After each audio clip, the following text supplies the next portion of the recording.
Сауд Арабияның және басқа елдердің газет беттерінде ғұламалар туралы былай жазады. Ғұламалардың айтуынша, кейбір адамдар жындардың ықпалында болады. Олар сол жындарды адамдардан шығарады. Және олар жындардың адамдардан қалай шығатынын естиді екен. Бұл туралы бас муфти газетке айтқан. Бұл туралы не ойлайсыз? Әлгі муфтилер осындай тәжірибелерге сыналушы ретінде қатысуға дайын ба? Білмедім, мүмкін. Көрдіңіз бе, гәп осында. Жын сөзіне келетін болсақ, бұған қатысты әлемде көптеген сұрақтар бар. Жын сөзі тек аруақ, елес секілді көрінбейтін нәрселерге қолданылады деп есептейтін адамдар бар.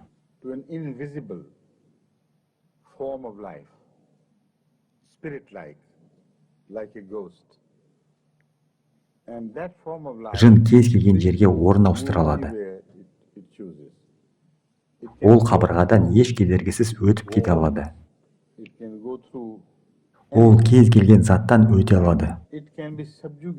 Оны Құран аяттарымен немесе басқа дұғалармен қармап құл етуге болады. Мысалы, олардың айтуынша, сіз соған қатысты дұғаны қайталай берсеңіз, жындарды өзіңізге бағындырып, адамға қызмет етуге мәжбүрлеуге болады дейді. Бұл бір көзқарас. Сондай-ақ, сол адамдардың сенімі бойынша, кейде жындар адамға кіріп, оны күштеп бағындырып алуы мүмкін.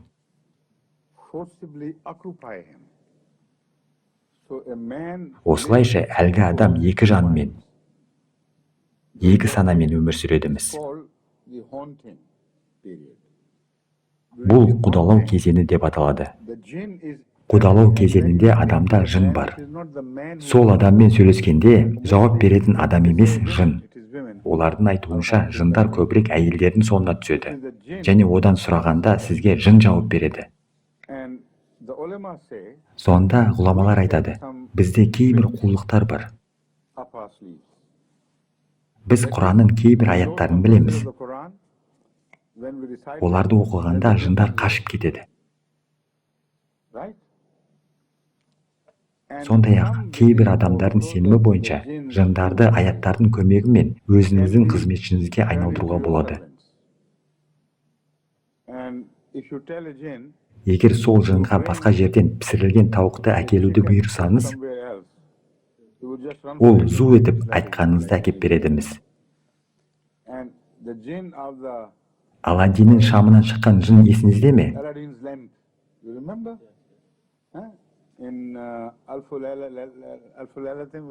Иә, есімде.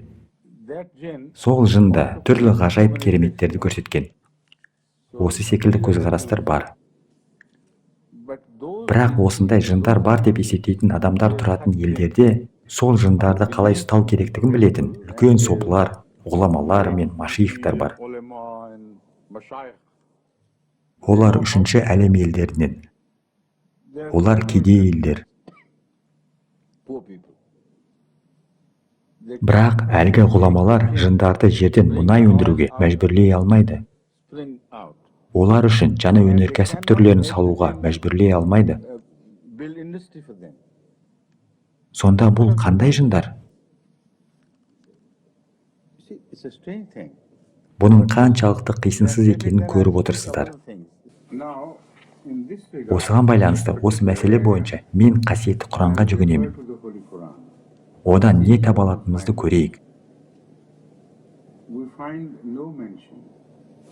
Құранның бірінші әрпінен соңғы әрпіне дейін оқысақ, адамдарға кіретін, оларды іштен жаулап алатын жындар туралы ештеңе таба алмаймыз.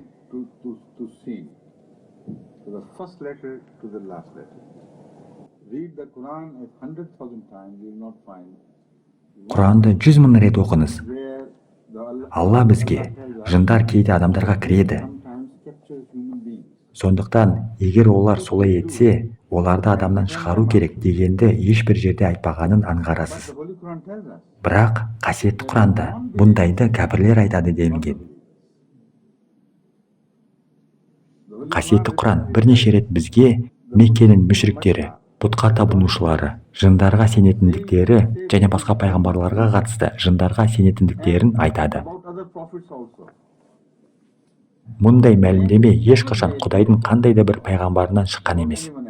Яғни, біреуге жын кірді дегенді менсеп тұрмын. Көрдіңіздер ме? Мұндай мәлімдемелерді өтірікші адамдар жасаған. Шынайы адамдар бұлай істемейді. Неліктен олар жындарды айтады? Өйткені олар жындарды алимул ғойб санайды. Яғни олар көмескі көрінбейтінді біледі және түрлі ғажайып құлықтарды жасай алады. Сондай-ақ жындар Алланың пайғамбарларының сөздерінен белгісіз білімнің белгілерін көредіміз. Мүшриктер бұның рас екеніне сене алмады. Олар бұны пайғамбарға Алланың айтқанына сене алмады. Сондықтан олар бұны оған жындар айтқан болуы керек деді. Олар оған жын кірген деп топшылады. Енді Меккенің мүшриктері араб әлемінің бұтқа табынушылары сияқты. Бүгінгі молдалардың да айтуы бойынша адамдарға жын кіреді екен. Біреу жындардың тұтқынына айналған кезде ол ақылынан алжасады. Осы мағынада джинун сөзі егер біреуге жын кірсе, ол ақылынан алжасып қалғанын көрсетедіміз. Сонымен мүшриктер осы екінші мағынада пайғамбарды әл-мәжнун, яғни оған жын кірген мәжін деп жариялады. Сондықтан естеріңізде болсын. Қасиетті Құранда кейбір адамдарға жын кіреді деп Құдай айтты, не періште айтты, не Алланың пайғамбары айтты, не Құдайдың кітабында солай жазылған деп мүлдем айтылмаған.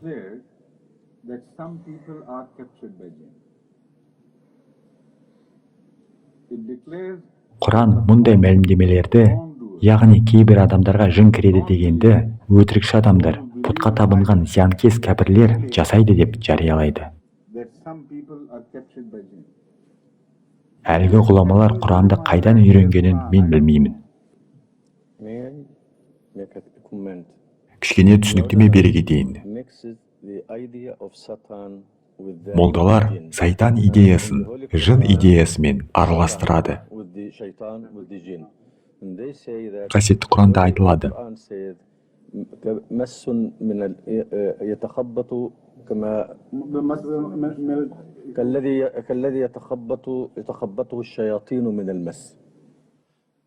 Бұл нақты дәйек сөз емес, бірақ сіздің ойыңызды түсіндім. Я, олардың айтуы бойынша, ана сайтандар жындар болып табылады, және жындар адамға тиісіп, оған зиян тигізу мүмкін. Бұны түсінемін. Қасиетті Құран бұл туралы былай айтады. Зұлым адамдар өздерін зұлым ниетке толтырған кезде, оларды сайтан түрткендей әрекет ететінін айтады. Я, сайтан, бірақ жын емес. Түсінемін. Бірақ сол кезде де бұны сайтан жасайды деп айтылмаған. Ол жерде олар өздерін сайтан түрткендей әрекет етеді деп қана айтылады. Яғни түртті делінбеген, түрткендей делінеді. Бірақ бұл мүлдем басқа жағдай. Және сайтанды қуып шығару үшін Құдайдың бірде-бір пайғамбары ешқашан Құдайдың қандай да бір кітабының аяттарын қолданбаған. Егер бұндай аят бар болған болса, онда нағыз сайтан түрткен, сайтан қармап алған Әбу Жахл емес пе? Мүшриктердің бастығы. Солай емес пе? Я, оны түрткен жын ба? Егер жын болса, онда керек сөздерді ғұламалар біледі, ал Алланың елшісі, саллаллаху алейхи уассалам, білмеген болған ғой. Бұл анық фактілерге немқұрайлы қарау ғой. Осылай жынға тұтқын болғандар айтады. Әрине, егер жындар бар болса. Құдайдың пайғамбарларының ешқайсысы, ешқашан қарсыласқа, немесе дұшпанға, қандай да бір кітаптан дұға оқып, Сендерге жын кірген, енді жындар одан шығыңдар, кетіңдер деп айтпаған. Бұлай қай жерде болды? Қандай кітапта осылай айтылған? Иә, мәсіхшілердің жаңа өсиетінде осындай бір эпизод бар. Бірақ бұндай оқиғаға бірде-бір мұсылман сене алмайды. Олардың айтуынша, Иса бір адамнан жындарды қудалап шығарыпты. Және жындардың көп болғаны соншалықты. Олар сосын шошқаларға кіріп, содан барлық шошқалар жынданып, суға секіріп батып кеткенміз.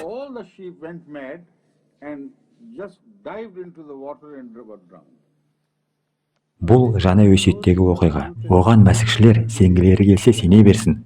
Алайда ақылы түзу бірде-бір мұсылман бұған сене алмайды. Өйткені Алланың елшісі Әзіреті Мұхаммедтің саллаллаху алейхи уассалам заманында бұндай ештеңе болған емес. Және қасиетті Құранның нұсқасы бойынша Әзіреті Иса мен алейхиссалам мұндай жағдай ешқашан болмаған. Бұндай оқиға Мұса мен немесе Алланың басқа пайғамбарларымен ешқашан болған емес. Егер біреу сайтанға тұтқынға түссе, ал сайтан Құран бойынша, бұл дегені жындар бүлікшіл адамдар. Олар оттан жаралған. Қасиетті Құранда айтылады.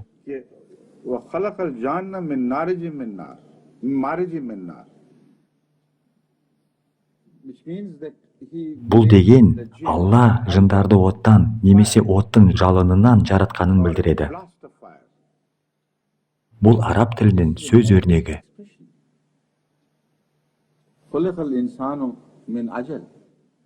Әджәл, яғни асығыстық деген не? Адамды әджәлдан қалай жаратуға болады? Бұл дегені тым асығыс әрекет ететін, өте сабырсыз кез келген адам әджәлдан жаралғанын білдіреді. Ал әрбір ашуланшақ адам оттан жаралған. Бұл араб тіліндегі ең жоғары сападағы сөз өрнегі. Ал Құранда тілдің ең жоғары сапасы бар. Міне сондықтан жындар оттан жаралған деген сөз, олар бүлікшіл адамдар екенін білдіреді. Сайтан бүлікші. Кім билікке бағынудан бас тартса, ол оттан жаралған. Құдай тағала Адам алейхиссаламға бағынуды талап еткенде, Ібліс Құдайға дәл осыны айтқан.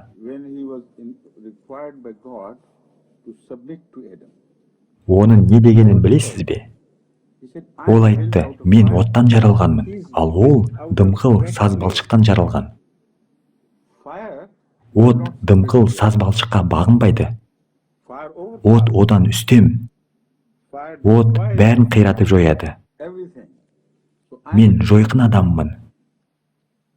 Сенің пайғамбарың адам, жасампаз, шығармашыл адам. Ол жақсылықты жақтайды, ал мен жаманмын. Мен заттарды бұзамын, ол оларды жасайды. Дымқыл саздан түрлі заттар жасауға болатынын білесіздер, ал от олардың бәрін қиратады. Бүкіл бір қаланы от жалмап қиратуы мүмкін. Сондықтан Ібліс, бұл менің табиғатым, қалайша оған бағынуымды талап етесің, деді Құдайға. Сонда Алла, жарайды, онда кет, деді. Бірақ сен саз балшықтан жасалған адамдарды жеңемін деп қателесесің. Олар маған мойынсұнған кезде, сен оларға қолыңды да тигізе алмайсың. Сен оларды ешқашан жоя алмайсың, деді. Бұны біз Құраннан оқимыз.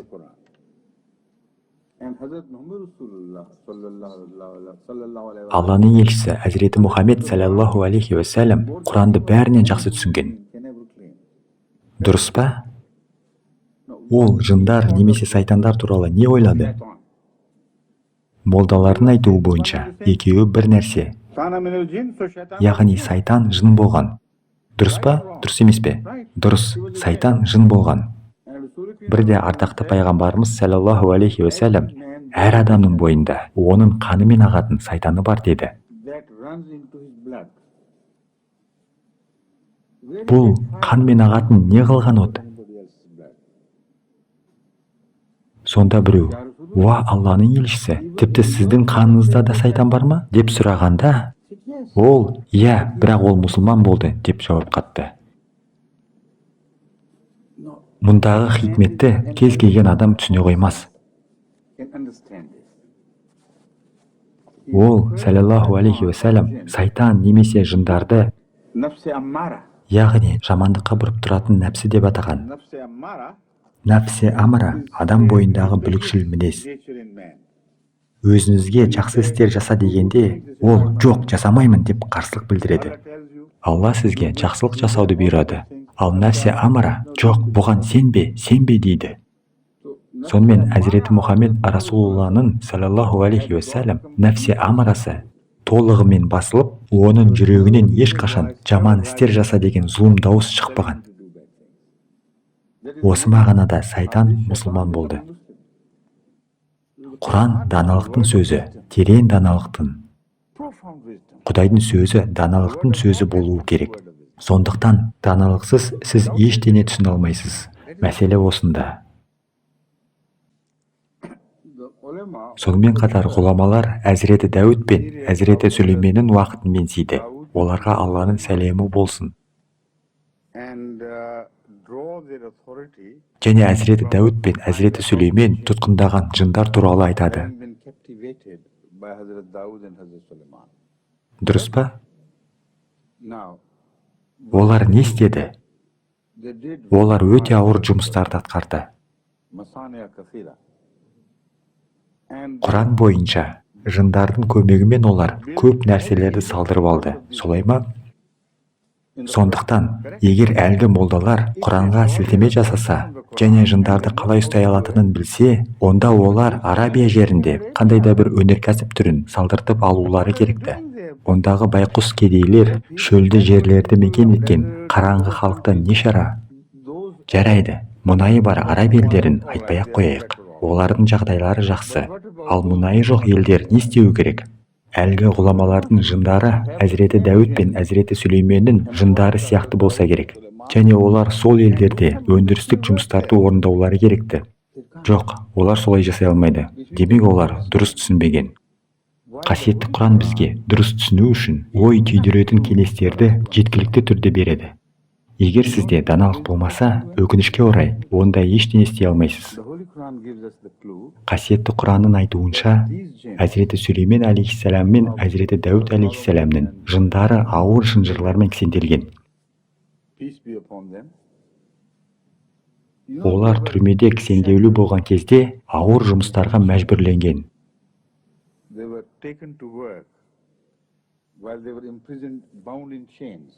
Бұл жерде олар қасиетті кітаптың аяттарымен немесе басқа да иләһи сөздермен, дұғалармен кісенделген деп айтылмаған. Осы туралы Құраннан оқыдыңыз ба? Ауыр шынжырмен кісенделген жындар ол қандай жындар? Олар көзге көрінбейтін тіршілік иелері емес пе? Олар тас дуалдардан, темірден, қабырғалардан өтіп кетеді. Темір шынжыр қалай оларды бірге байлап тұра алады? Әлгі ғұламалардың айтуынша, жындарды тек Құран аяттары ұстай алады. Ал Құранда ондай аяттар айтылмаған. Құран мұндай аяттардың барын білмейді, ал ғұламалар біледі. Қызыға? Құран жындарды тұтқындай алатын аяттардың бар екенін білмейді, ал ғұламалар сондай аяттардың бар екенін біледі. Сүлеймен мен Дәуттің жындары туралы айтылғанда, Құран кәрім олар ауыр шынжырларға маталғанын айтады.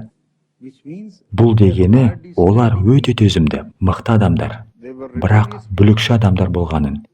Және Әзіреті Дәуд пен Әзіреті Сүлейменнің билігі оларды күштеп тұтқында ұстағанын білдіреді.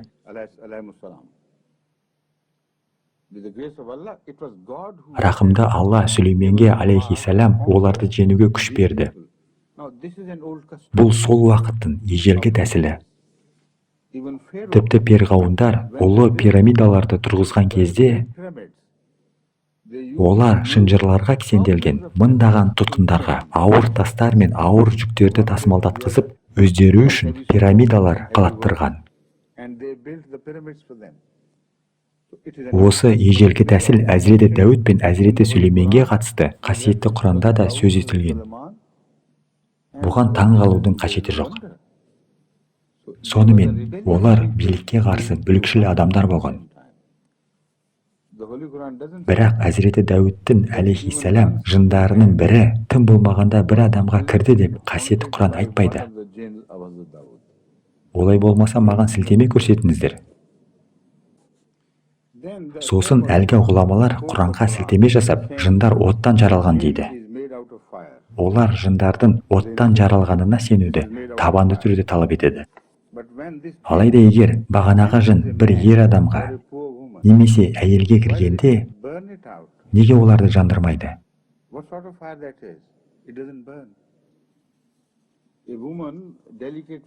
Неге оттан жаралған жын нәзік әйелді күйдірмейді? Неге оның киімі, денесі жанбайды? Бұл не қылған от? Содан кейін қасиетті Құранда сол жындар туралы олар шынжырмен аталған ауыр шынжырларға кісенделген делінеді. Сондай-ақ олар суға сүңгіп, Құдайдың пайғамбары болған патшаларға бағынып, судан інжу меруерттерді шығарған.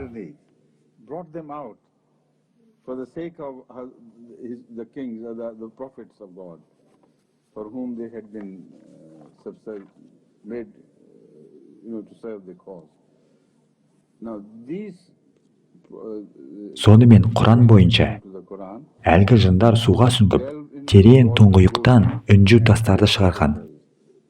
Сонда ол суға сөнбейтін қандай от?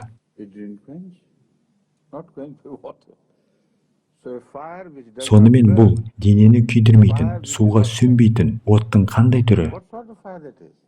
Егер олар Құранға сілтеме жасаса, онда олар Құранды түсінуге тырысулары керекті.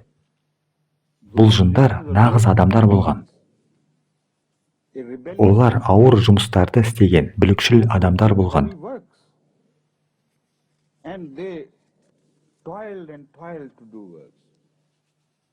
Сондықтан Сүлейменнің алейхиссалам кезінде өнеркәсіп біршама өркендеген. Сүлеймен қайтыс болғаннан кейін, оның қабілетсіз ұлының билігі кезінде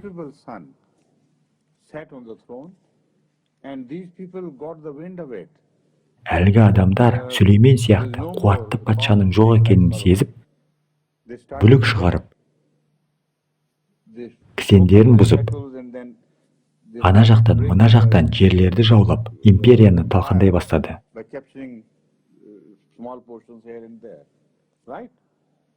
Алайда олардың ешқайсысы басқа адамдарға кіріп, оларды іштен жаулап алған жоқ. Бұлай бірде-бір адаммен болған емес. Сонда Құран бұл туралы білмейді, ал ғұламалар біледі ме? Бұл таң қаларлық емес пе? Менің ұсынысым, егер олар Құранға таңған осы бір ертегілеріне сенсе, және олар шыншыл адамдар болса, онда олар бұны айқын көрсетулері керек. Олар, біз жындарды адамнан шығарамыз дейді. Жарайды, біз бұны көрмедік. Бірақ олар жындарды өз қызметшілеріне айналдырған кезде бізді көруге шақырулары керек. Егер бұл анық болса, онда олар Әзіреті Дәуд пен Әзіреті Сүлеймен секілді түрлі өнеркәсіп салаларын ұйымдастыра алады деген сөз. Мен тіпті үлкен зауыттар салдырсын деп талап етпеймін. Жай ғана қарапайым нан пісіру, тауарларды жеткізу, аяқ киімді тазалау, немесе киімді жөндеу сияқты кәсіп түрлері жеткілікті. Қашан бейшара әйелден жынды шығарған кезде, оны ұстап алыңыздар да оған өз пайдаларыңызға жұмыс жасатыңыз. Егер жын осы жұмыстарды жасай бастаса, және біз бұның болып жатқанын көрсек, онда бұған сенуден басқа амалымыз қалмайды. Алайда бұлай әлі болған емес. Сондықтан өтінеміз, өтірік мәлімдемелерді жасамаңыздар. Бір оқиға айтып берейін. Мен Суданда болған кезде хузурдың идеясын қолдандым. Онда бір молда болған.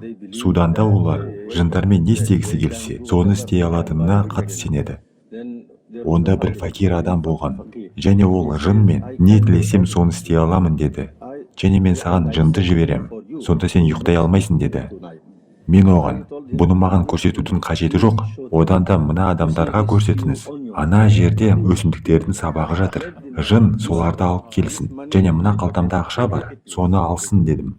Сонда адамдар, сен жындарды мынаған қарағанда жақсы пайдаланасың деді. Иә, соны айтам да. Бұны басқаларға да айтып беріңіз.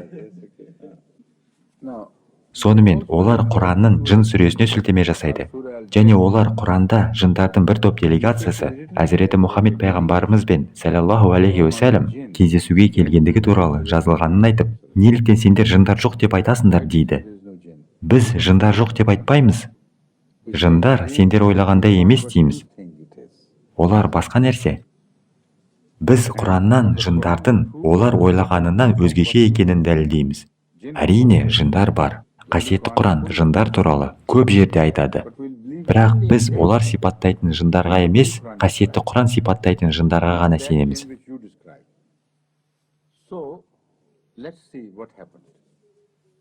Сонымен жындар делегациясы келгенде не болғанын қарастырып көрейік. Олар Мединадан тыс 1-2 шақырым жерде лагерь құрды. Әзіреті Мұхаммед саллаллаху алейхи уассалам жындармен кездесуге жалғыз барды. Қасында бір адам болғанды. Түзеткеніңізге рахмет. Және ол олармен сөйлесті. Пайғамбарымыз саллаллаху алейхи уассалам оларды сиқырлап алу үшін Құранның қандай да бір аятын оқыды деп ешбір хадис айтпайды. Олар азат болған. Олар кейбір нәрселерді талқылап, Әзіреті Мұхаммедтің саллаллаху алейхи уассалам Құдайдың пайғамбары екеніне иланды. Сөйтіп олар «Ля илаха иллалла Мұхаммадар Расулулла» деп исламды қабылдады. Содан кейін олар келесі күні таңертең өз жұрттарына қайтты. Әзіреті Мұхаммед саллаллаху алейхи уассалам адамдарға өткен түні не болғанын айтқанда екі нәрсе орын алды. Таңертең кейбір сахабалар кездесу болған жерге барғанда, сол жерде олар түнде жағылған ошақтардың іздерін тапқан. Яғни, кәдімгі адамдар сол жерге тоқтап, лагерь құрып, от жаққандай болған. От жағылғанының белгілері күл, ошаққа арналған тастар, жаңа ағаштар. Яғни, кәдімгі адамдардың делегациясы келгендей. Жындар оттан жаралған. Оларға от не үшін керек? Жындар не үшін түнде от жаққан? Сонымен келген жындар адамдар болған.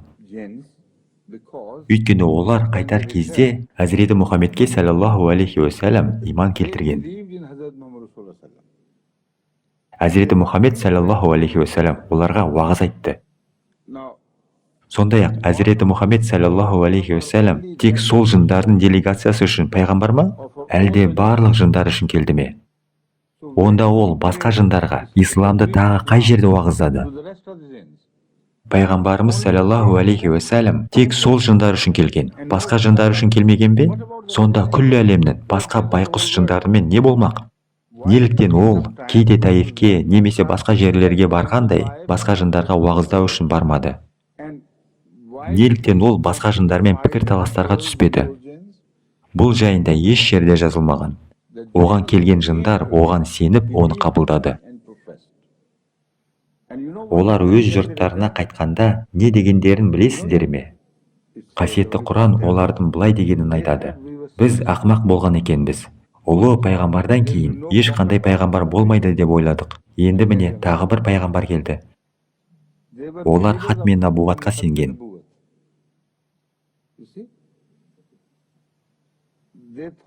Олар пайғамбарлық тоқтаған деп ойлаған.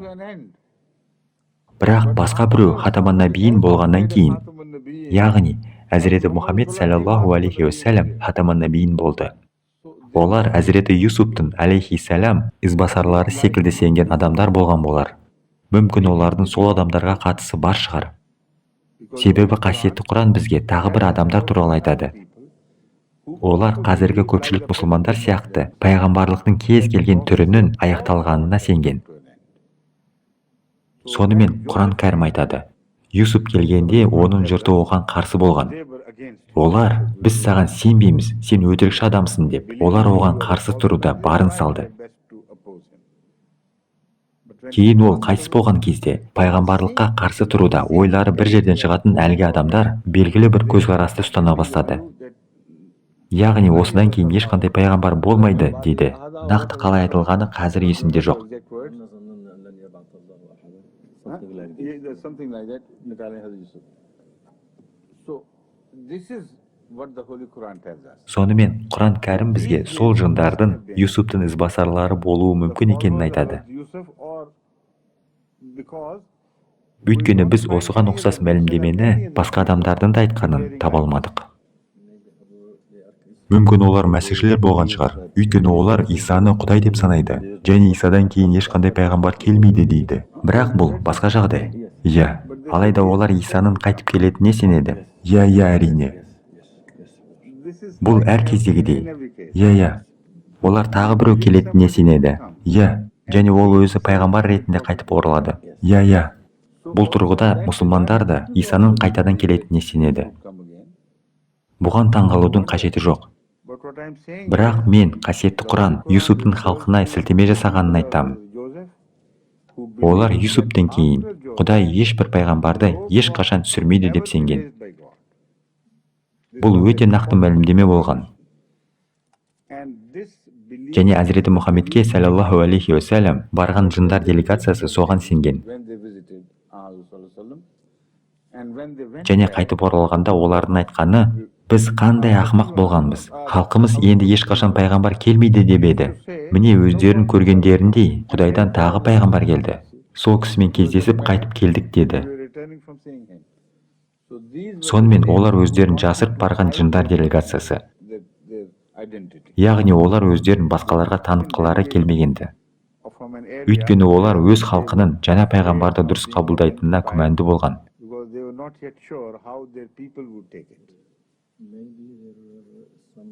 Мүмкін олар Құрайыштармен жақсы қатынастағы қауым болған шығар. Сондықтан олармен өштесуді қаламаған болар.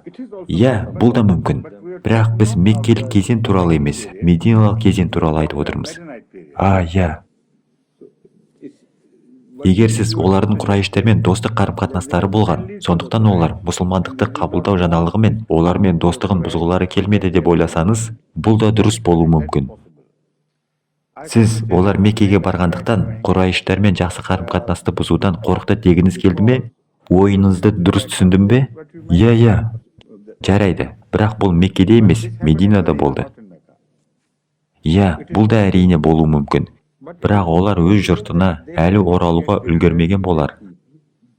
They had not Олар әлі толық сенбеген де болар. fully tested. Олар өз жұртымен сөйлескенде олардың реакциясы қандай болатынына сенімсіз болған шығар. Сондықтан олар бұны басында жасырғысы келді. Олар мединалықтарға таныс адамдар болған шығар. Medinites. Сондықтан танылмас үшін жасырын келді. But the last thing in this was Ал егер олар жындар болса, friends. They should олар қарапайым адамдарға көрінбейді емес пе? ordinary people. Why should Сонда неліктен ардақты пайғамбар саллаллаху алейхи уассалам олармен кездесу үшін Мединеден бірнеше шақырым қашық жерге барды? private? When the jinns appear, Олар бөлмеде кездесе алар еді ғой. Соны айтам, бөлмеде кездесе алар еді. Молдалар жындарды көреді екен. Біз болсақ оларды көрмейміз. Оларды біз көре аламыз ба? Егер жындар молдаларға осындай ғажайыптарды көрсетсе, неге олар Мұхаммедке саллаллаху алейхи уассалам сондай ғажайыптарды көрсетпеді? Молдалар айтатын жындар көзге көрінбейді. Ал аналар көрінетін жындар болған. Әйтпесе олар көрінуден қорықпас еді. Түсінесіз бе? Әзірше айтқым келгені осы. Бұл өте үлкен тақырып. Жындар тақырыбын бірнеше сағат бойы талқылауға болады. jinns, but later on, Бірақ кейінірек жындар тақырыбының қалған бөлігін талқылаймыз. Жарайды ма? وَلَقَدْ جَاءَكُمْ يُوسُفُ مِنْ قَبْلِ بِالْبَيِّنَاتِ بسم الله. وَلَقَدْ جَاءَكُمْ يُوسُفُ مِنْ قَبْلِ بِالْبَيِّنَاتِ فَمَا زِلْتُمْ فِي شَكٍّ مِّمَّا جَاءَكُمْ بِهِ حَتَّى إِذَا هَلَكَ قُلْتُمْ لَنْ يَبْعَثَ اللَّهُ مِنْ بَعْدِهِ رَسُولًا. The same people who Пайғамбарларға қарсы шығатын адамдар, with same mentality пайғамбар өлгенде олар енді Құдай ешқашан пайғамбар жібермейді дейді. Бұл олардың ақыл деңгейі. Олар пайғамбарларды қабылдағылары келмейді. Олар бір пайғамбарды зорға қабылдайды. Одан кейін ешкімді қабылдағылары жоқ. Сонымен бұнда енді пайғамбарлар келмейді деген идея басқа адамдарда да болғандығы анық айтылады. Жындар да соны меңзеген.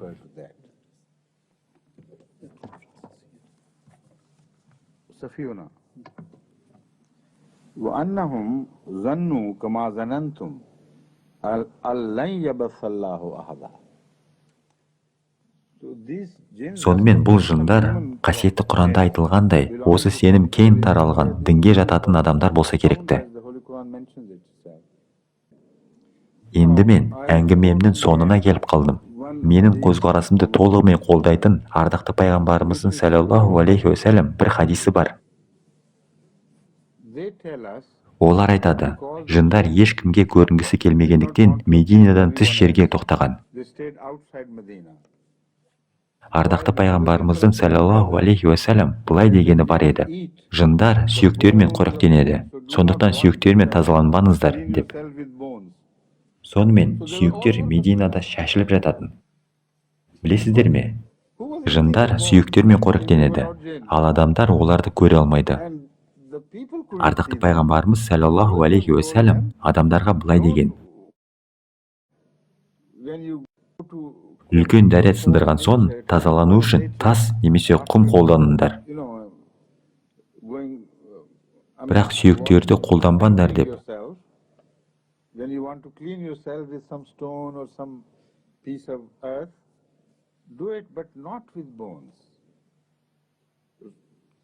Сахабалар таң қалса неге деп сұрады.